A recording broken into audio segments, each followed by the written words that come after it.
Hi అండి, అందరికీ నమస్కారం. నేను మీ హేమని.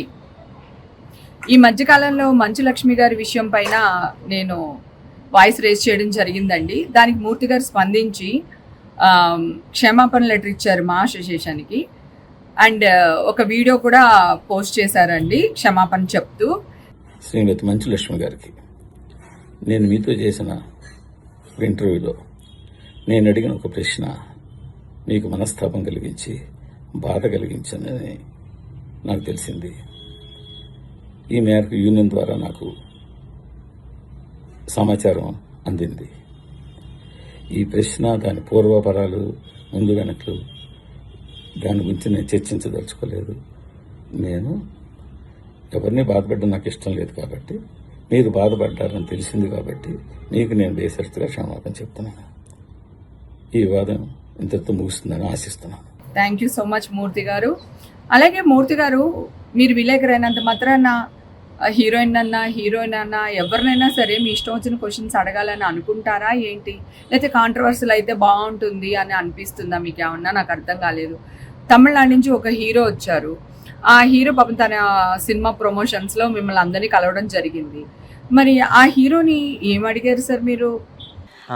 మీరు హీరో మెటీరియల్లా ఉండరు, బట్ మీ సక్సెస్ చూసినా ఫ్యాన్ ఫాలోయింగ్ చూసినా కూడా ఒక 2 మూవీస్కి అట్లా ఫ్యాన్ ఫాలోయింగ్ అనేది చాలా రేర్ కేసెస్లో జరుగుతుంది. సో దాని వెనక్కి ఉన్నది హార్డ్ వర్కా లక్క? మీరు హీరో మెటీరియల్నా, మీ మొహం హీరోగా పనిచేస్తుందా అని ఎట్లా అడుగుతారు సార్? అది కూడా బాడీ షేమింగే కదండి. ఆ అబ్బాయిని ఆల్రెడీ తను ట్రై చేసినప్పుడు ఎంతమంది ఈ క్వశ్చన్స్ అడుగుంటారు, ఎంతమంది బాధ పెట్టుంటారో అవన్నీ దాటుకుని ఆ అబ్బాయి సినిమా చేసి ఆ సినిమాని సక్సెస్ చేసి మిమ్మల్ని అందరినీ కడగడానికి వచ్చినప్పుడు ఆ అబ్బాయిని ఇంత డిసప్పాయింట్గా మాట్లాడడం ఎంతవరకు కరెక్ట్ అండి? ఎగ్జాంపుల్గా అడుగుతున్నాను సార్, మీ వయసుకి మీరు కృష్ణరామ అనుకుంటూ ఇంట్లో కూర్చోవచ్చు కదా అని ఎవరైనా అన్నారు అనుకోండి సార్, మీ రియాక్షన్ ఎలా ఉంటుంది చెప్పండి? మూర్తి గారు, మీరే కాదండి, కొన్ని యూట్యూబ్ ఛానల్స్, కొన్ని ఛానల్స్ వాళ్ళు ఆర్టిస్టులను టార్గెట్ చేసి వాళ్ళ ఫ్యామిలీని టార్గెట్ చేసి న్యూస్ అమ్ముకుంటున్నారండి.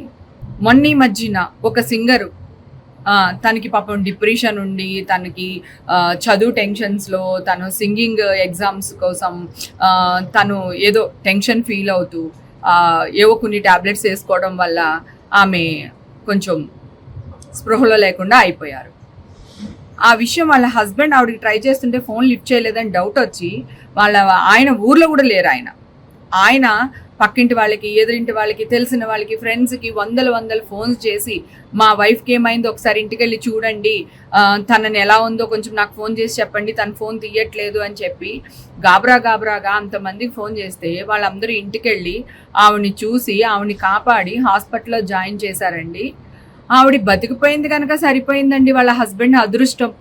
ఒక్కవేళ ఆవిడకి ఏదన్నా జరుగుండుంటే వాళ్ళ హస్బెండ్కి కోర్టులో పడే శిక్ష ఎప్పుడు పడుతుందో తెలియదు, నిజాలు తెలుసుకునే శిక్ష పడుతుందో లేదో కూడా తెలియదు. కానీ ఈ లోపల మీరు శిక్ష వేసేసేవాలి కదా ఆయనకి. ఇప్పుడు మీ వల్ల ఒకవేళ ఇలాగే జరుగుండొచ్చని దర్యాప్తు కొనసాగిస్తారు కదా పోలీసులు. ఆయన ఎంత టార్చర్ పెట్టుంటారు, ఎంత బాధ పెట్టుండేవాళ్ళు ఒకసారి ఆలోచించండి. ఎందుకు సార్ ఒక బాధ్యత గల పోస్ట్లో ఉండి మీరు అందరూని ఇంత ఎందుకు ఇట్లా చేస్తున్నారో నాకైతే అర్థం కావట్లేదండి. అలాగే నేను నా ఫ్యామిలీ గురించి, మా హస్బెండ్కి బయట తిరగడం ఇష్టం ఉండదు, సో ఆయన చాలా రిజర్వ్డ్గా ఉంటారు, ఇంట్లో ఉంటారు అని నేను చెప్పాను. చెప్తే దాని మీద ఫేస్బుక్లో ఇవాళ ఒక కథనం వేసేసారు. నా హస్బెండ్కి మీడియాలకు రావడం ఇష్టం ఉండదు, ఓకే, బయటకు వచ్చి మాట్లాడడం తనకి నచ్చదు. ఆర్టిస్టులు, మేము సెలబ్రిటీస్ మా జీవితాలతో ఆడుకుంటున్నారుగా, ఆడుకోండి, మళ్ళీ మా ఫ్యామిలీని ఎందుకు తీసుకొస్తున్నారు మీరు? నా హస్బెండ్కి మీడియాలో ఫోటో రావడం ఇష్టం ఉండదు, తన కనబడడం ఇష్టం ఉండదు. అలాగే మీ నుంచి ఒక తల్లిగా నా బిడ్డను కాపాడుకుంటున్నానని చెప్పాను నేను ఇంటర్వ్యూలో. అంటే అర్థం ఏంటి? మీ నుంచి నేను నా బిడ్డను కాపాడుకోవడం ఏంటి? మీకు అర్థమవుతుందా మీరు మమ్మల్ని ఎంత టార్చర్ పెడుతున్నారో? ఏమండి, ఎవరు ఊరుకోరండి. ఇక్కడి నుంచి అందరూ మిమ్మల్ని, ఇంకా నాకు మాటలు రావట్లేదు, ఏమన్నా అంటే హేమ అరుస్తుంది, తిడుతుంది అంటున్నారు, కడుపు మండిపోతుంది సార్.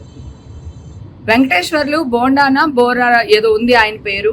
ఆయన ఫేస్బుక్ లో ఒక అతను వేశారు, మంచిగా వేశారో చెడ్డగా వేశారో నాకు అనవసరం అండి. నా హస్బెండ్ ఫొటోస్ రావడం కానీ నా పాప మీడియాలో కనపడడం కానీ మాకు ఇష్టం లేదు. అది కూడా నన్ను మీరు టార్చర్ చేసినట్టే. నేను ఆల్రెడీ సైబర్ క్రైమ్లో నేను రిపోర్ట్ చేశాను.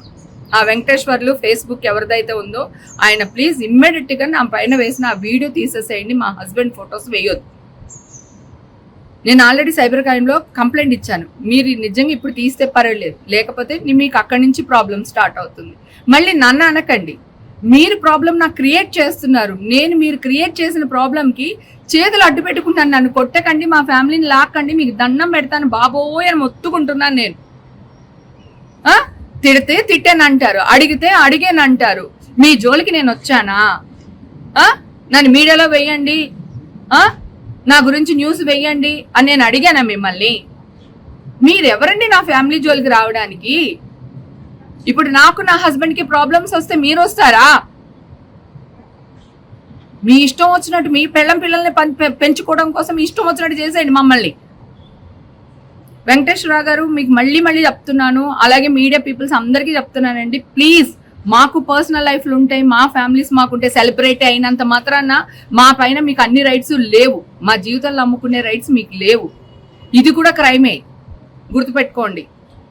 మూర్తి గారు ప్లీజ్, అలాగే మిగతా జర్నలిస్టులు కూడా ప్లీజ్, ఎవరిదైనా ఏదైనా క్వశ్చన్స్ అడుగుతున్నప్పుడు 1-2 సార్లు మీరు కూడా ఆలోచించి మాట్లాడితే బాగుంటుందని అనుకుంటున్నానా సార్.